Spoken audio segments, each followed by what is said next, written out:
Lacey Rose, class of 2004, and I'm the television editor at The Hollywood Reporter. I was a public policy major while at Duke, and I got a journalism certificate. In between my junior and senior year, through the public policy program, I did an internship at Forbes magazine. At the time, I knew very little about Forbes other than my dad read it, and I had seen it lying around the house. But I knew I wanted to write for a living. Didn't know what about, but I knew getting my foot in the door was important. And so I did that internship and realized I loved the sort of media environment, and most of all, I loved telling people's stories. My first 2-week period there was in the edit group. Realized that was all I wanted to do. And I sort of learned very early on that if I was going to stay there and if I was going to sort of make any kind of impact there, as little as it may be, I was going to have to make myself sort of indispensable in that role. So I had read every issue of Forbes going in. I tried to talk to as many people as possible about, how to pitch a story and what are editors looking for, and knocked on every door that I could there. Tried to meet everyone and really learn about what I could do, and wrote as much as I possibly could. And when my 2 weeks were supposed to be up, they pulled me out of the rotation program and said, "We're keeping her here," and I spent the entire summer just in edit, and then stayed, probably annoyingly so, but effectively so, in touch with that editor and all the other people there that I could, and sort of kept reminding them that this is what I wanted to do, this is what I was passionate about, what could I do from school to help out, and being sort of as proactive as possible, some may call it annoying as possible, being as passionate as you can, and persistent, and also knowing what people are looking for, and not being afraid to sort of knock on doors and do the work. I would be the last person to leave in my group because I could afford to do that. I think there can be a fine line between being sort of pushy and proactive and being annoying.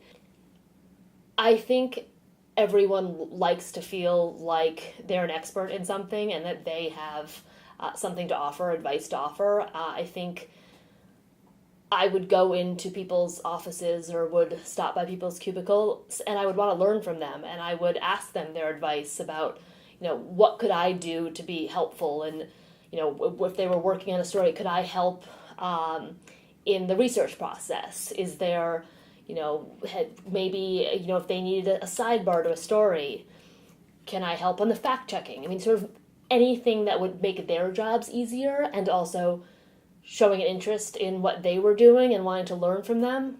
Everyone likes to sort of feel valuable and feel appreciated.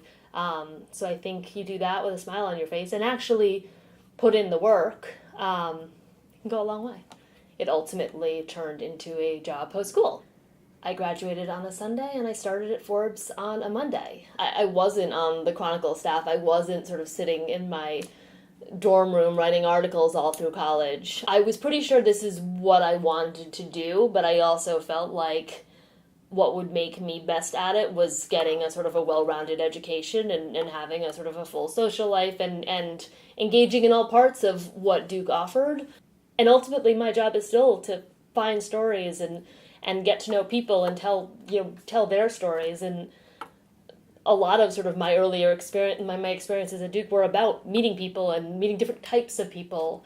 I came from a small town where everyone sort of looked and sounded the same in New York, and Duke was an opportunity for me to see a different part of the country and meet different people and hear different people's stories. My day-to-day at The Hollywood Reporter, so I'm the television editor here now. I've been here for a little over 5 years.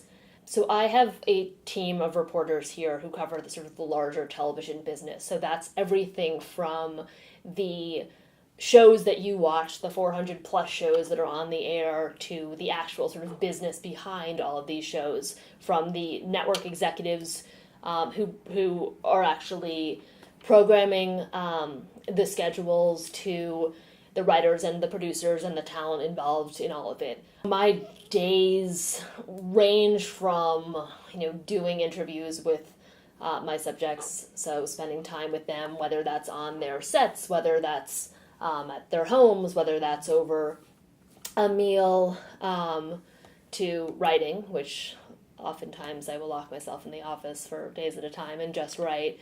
And then there's a tremendous amount of sort of Rolodex building. So building sources, going out to breakfast, lunch, dinner, and drinks with executives, agents, managers, anything that's going to sort of help me get closer to a story, whether that's breaking news or whether that's really learning about sort of what's going on with a particular subject or person who I'm covering. And, I mean, it's a drug. There's no question. And the sort of adrenaline rush that comes with, that feeling of coming out of an interview and feeling like you really sort of nailed it is why I'm in this. I mean, when you feel like you sort of cracked a person and you got the story, and you sort of know that moment in an interview, that's what you do this for. In my job, I book my own interviews. So I, pitch a subject to my editors with the idea for sort of why them, why now, why would people sort of want to pick up our magazine if said subject was on the cover. One of the things I think we try to do with our features here and our profiles here is tell both the sort of the business and the professional story, but also sort of get into what drives these people, what makes them tick. And that oftentimes does not come with a phone interview. I mean, that comes with actually spending time with people. So that's been a really important part of the process, and sort of learning about who they are and what their lives are like, and what their sort of path had been, and talking to sort of as many people around them, both co-stars, directors, but also husbands and wives, and people who impacted them at various points during their lives. It's interesting, because I feel like I work in a magazine that is run by one of the strongest women in this business, and she is, fierce and my mentor and my role model and all of those things. So I work at a place that I've never experienced any kind of sort of sexism in any way. Prior to, I spent nearly a decade at Forbes, and that wasn't the case. I was significantly younger than everybody else there, and it was a magazine where I learned a tremendous amount and grew a tremendous amount, but it was run by a bunch of men, and I felt that on a daily basis. And I felt like I spent a ton of time trying to sort of prove myself. Within the entertainment industry,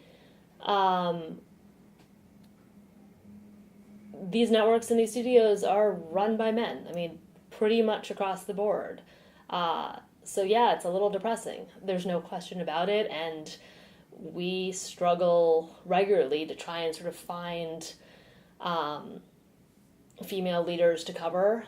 We often will have several weeks at a time where it's a bunch of white men on our covers, and it gets frustrating, and we're very aware of it. But there's a challenge in that there aren't nearly as many options, on the executive side of things and on the writer and producer side of things. So it's definitely a challenge and a frustration. I'm working on a cover story now on Julia Louis-Dreyfus, and she's the most celebrated television actress of her generation, and yet she has struggled for most of her career to build a film portfolio, because she doesn't. It is, as talented as she is very open about the fact that, the options available to women, certainly over 40, but sometimes, quite frankly, in their 30s, are to play, the eye-rolling wife. And that's not appealing. I think women have become much more sort of open about the sort of patriarchy that is Hollywood. And I think that's refreshing, and you hope change comes from that. But my advice to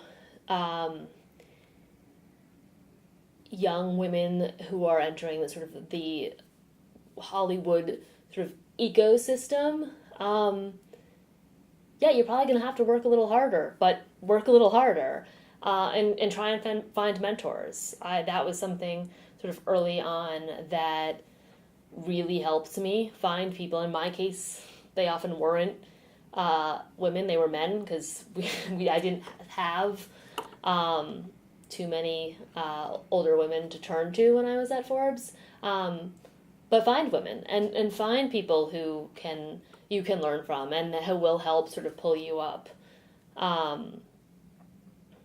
And do your homework always.